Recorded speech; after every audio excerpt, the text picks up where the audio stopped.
बिस्मिल्लाहिर्रहमानिर्रहीम। अस्सलाम वालेकुम viewers, you are watching life homeopathy clinic.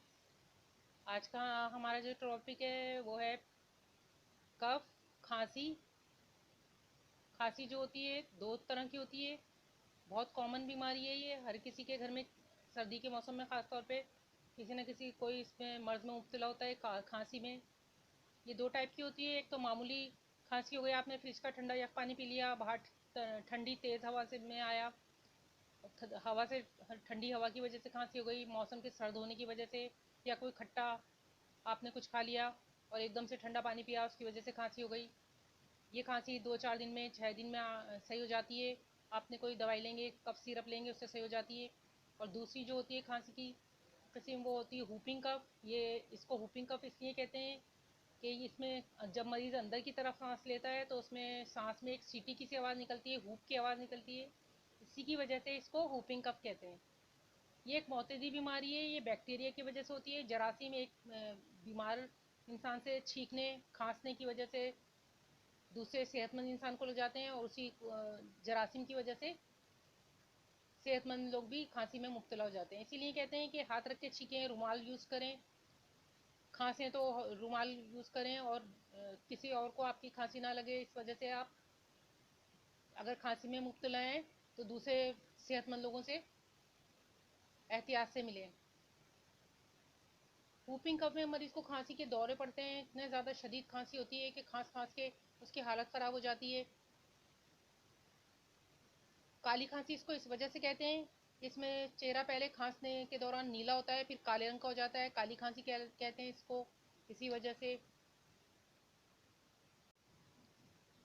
अब हम इसकी सिम्टम पे बात कर लेते हैं कि इसमें क्या सिम्टम होते हैं, क्या अलामत जाहिर होती हैं खांसी की। सबसे पहले तो खांसी होती है, नज़ला ज़ुकाम होता है शुरू में, हल्का हल्का सा नज़ला हुआ, गले में नज़ले की वजह से खराश आई, खांसी शुरू हो गई, आंखों से पानी बहता है। अगर सीवियर कंडीशन जाए तो खांसने की वजह से भूख खत्म हो जाती है, इतना ज़्यादा खांसी हो रही होती है कि मरीज़ से कुछ खाया पिया नहीं जाता और मरीज़ सुस्त हो जाता है। इब्तिदा में तो खांसी सिर्फ रात के वक्त होती है, जैसे ही मरीज़ सोने के लिए लेटता है तो उसको खांसी शुरू हो जाती है। लेकिन जब ये पुरानी कंडीशन हो जाती है तो दिन में भी खांसी के दौरे पड़ते हैं, दौरे की शिकल इख्तियार कर लेता है, मुस्तकिल खांसी, ना रुकने वाली खांसी हो जाती है। खांसी की वजह से बाज़ दफ़ा उल्टियाँ भी आने लगती हैं, सीने में दर्द होता है, फिर बाकी बॉडी में भी खांसी खांस खांस के दर्द होने लगता है, पेट और पस्तियाँ दुखने लगती हैं। बाज़ दफ़ा खांसी के साथ बलगम का अखराज होता है, बाज़ दफ़ा खुश्क खांसी होती है, गले में दर्द हो जाता है, चेहरा सुर्ख हो जाता है पहले, फिर बाज़ दफ़ा काला और नीला हो जाता है। उसकी कंडीशन की हिसाब से बहुत ज़्यादा खांसी हो रही है तो चेहरा काला हो जाएगा, आंखें अंदर को धंस जाती हैं, नुमायाँ हो जाती हैं, ज़बान बाहर निकल जाती है खांस खांस के, राल बहती है, बलगम बहुत ज़्यादा भी निकल रहा होता है खांसी के साथ साथ, खांसी की शिद्दत हो जाती है बहुत ज़्यादा, सीने में दर्द और तकलीफ़ होने लगती है। और इसके अलावा अब हम इसके वजूहत बता देते हैं कि क्यों हो जाती है। सबसे पहले तो मैंने आपको ये बताया कि इसके कॉजेज़ में सबसे कॉमन कॉज तो है ये कि पहले अगर आम खांसी की तरफ आ जाएं तो ठंडा पानी, अचार, खट्टी चीज़ें, सर्द हवा का गले में लगना। इसके अलावा बैक्टीरिया दूसरा नंबर पे जो हुपिंग कफ की वजूहत है, कॉज है हुपिंग कफ का, तो एक बैक्टीरिया, एक जरासीम होता है, उसकी वजह से लगती है। बीमार इंसान से सेहतमंद को लग जाती है खांसी। और दूसरी वजह है इसके बच्चों को वैक्सीनेशन नहीं की हुई होती, टीके पूरे नहीं लगे होते, जिन बच्चों को खांसी से बचाव का टीका नहीं लगा होता उनमें ज़्यादा चांसेस होते हैं इसके होने के।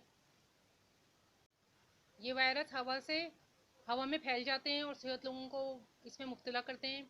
ख़ास तौर पे अमूमन बच्चे खांसी में ज़्यादा मुब्तला होते हैं, लेकिन बड़ों में भी खांसी होती है, बुढ़ों में भी हो जाती है, लेकिन ज़्यादातर बच्चों में होती है। मौसम सरमा में ज़्यादा हो जाती है। 7 से 17 दिन तक इसका पीरियड है। ये जरासीम फलने फूलने में इतने टाइम लगता है। बाज़ दफ़ा बुखार भी होता है इसकी अलामत में। बलगम या थूक टेस्ट करवाने पर जरासीम का पता चल जाता है। एक्सरे से फेफड़ों का कंडीशन का पता चलता है कि क्या कंडीशन चल रही है फेफड़ों की। खून के सफ़ेद ज़र्रात जो होते हैं वो ज़्यादा हो जाते हैं, बहुत ज़्यादा। कॉम्प्लिकेशन में इसमें नमूनिया भी हो जाता है, दिमाग की सोजिश हो जाती है, नाक के ज़रिए खांस खांस के बाद दफ़ा जरियाने खून हो जाता है और नाक से खून आने लगता है। खांसी से कान की सोजिश भी जाती है, कानों में दर्द भी हो जाता है, शदीद अगर बहुत ज़्यादा शदीद खांसी हो रही है तो उल्टियाँ शुरू हो जाती हैं, जिसकी वजह से पानी की कमी हो जाती है, और पानी की कमी होने की वजह से बहुत ज़्यादा डिहाइड्रेशन का मरीज़ शिकार हो जाता है। खांसी के मरीज़ को बहुत ज़्यादा हल्का नहीं लेना चाहिए, इसकी बहुत ज़्यादा कॉम्प्लिकेशन भी हो जाती हैं। अगर मुनासिब इलाज ना किया जाए तो मौत भी वाक़ई हो सकती है। इसके ऊपर बहुत तवज्जो देना चाहिए। अगर 2 हफ्ते से ज़्यादा आपको खांसी की कंडीशन रह रही है तो बाकायदा अपने टेस्ट सारे करवाइए। अगर आम इलाज से इससे फ़ायदा नहीं हो रहा है तो पूरे तमाम आपको टेस्ट करवाने पड़ेंगे। बहुत एहतियात करनी पड़ेगी आपको। 1 से 2 हफ्ते का अगर आपको खांसी है और जा ही नहीं रही किसी भी दवाई से, तो फ़ौरी तौर पर अपने टेस्ट करवाइए। अब हम इसके आपको एहतियात बता देते थे कि क्या क्या एहतियात करनी चाहिए। सबसे पहले से तो इंसदाद बचाव का टीका लगवाएं। इसका खांसी से बचाव का टीका लगवाएं बच्चों को। काली खांसी एक वबाई ज़दा मर्ज़ है, एक मरीज़ से दूसरे मरीज़ को लग जाता है। तो अगर आपके घर में किसी को खांसी हो रही है तो उसको मरीज़ को अलग रखिए, उसका कमरे को खुला हवादार रखिए जहाँ हवा की आमदोरफ्त हो।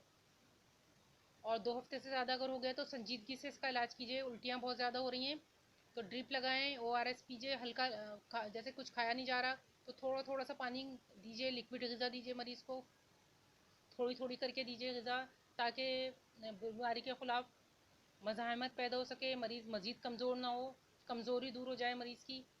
पानी की कमी ना होने दीजिए। अब हम आपको इसकी होम्योपैथिक मेडिसिन की तरफ आते हैं कि होम्योपैथिक में इसमें क्या इलाज है। इसका होम्योपैथिक में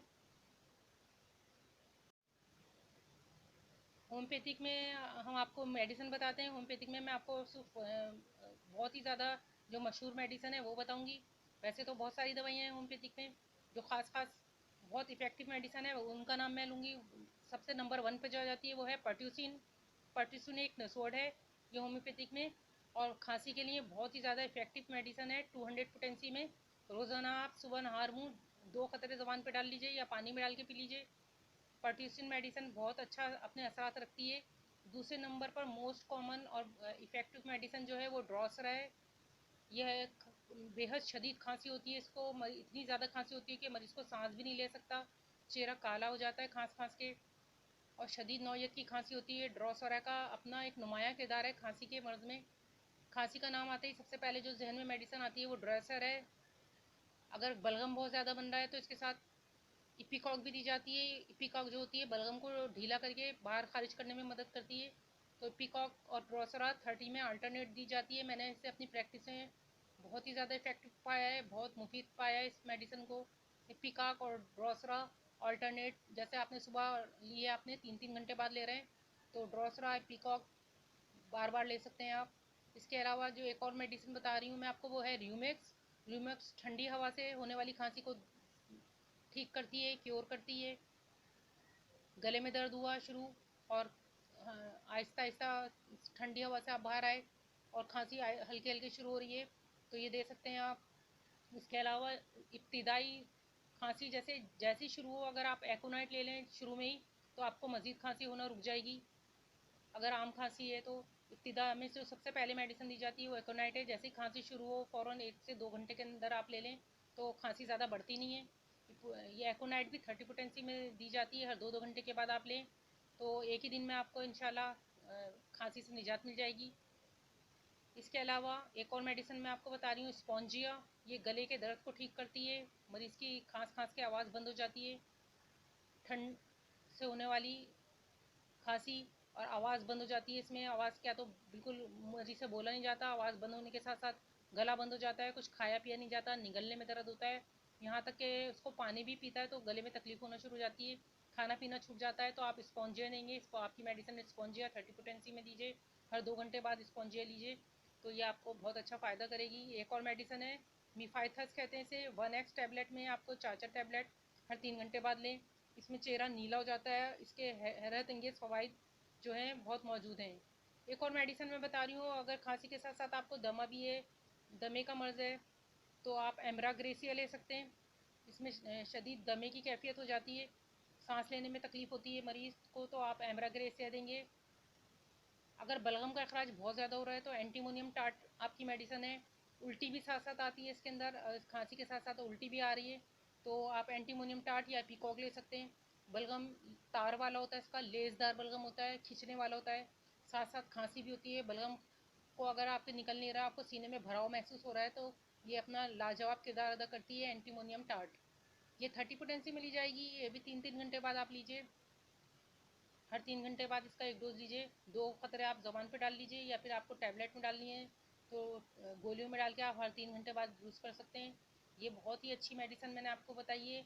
और अगर चाहे खुश्क खांसी हो रही है तो काली बाई आप ले सकते हैं। काली बाई का अपना एक किरदार है। नज़ला ज़ुकाम है, अगर ठंड है, बुखार भी है साथ, तो काली बाई ले सकते हैं आप। खुश्क खांसी को भी क्योर करती है और बलगमी खांसी को भी क्योर करती है काली बाई। ठंड के असरात को, बुखार, नज़ला, खांसी, ज़ुकाम, इस कंडीशन को, कोल्ड और कफ अगर साथ साथ हो रहा है तो काली बाई ले सकते हैं आप। ये बहुत ज़्यादा नुमाया मेडिसिन मैंने आपको बताई है। और आपको अगर मेरी वीडियो पसंद आई है तो इसे लाइक कीजिए, सब्सक्राइब कीजिए। कोई सवाल पूछना है तो आप पूछ सकते हैं। और मेरे चैनल को सब्सक्राइब करने के साथ साथ अगर बेल आइकन को भी दबा दीजिए, ताकि मेरी आने वाली वीडियो आपको फौरी तौर पे मिल जाए। Thank you for watching. फिर मिलेंगे किसी और अच्छी सी वीडियो के साथ। अल्लाह हाफिज़।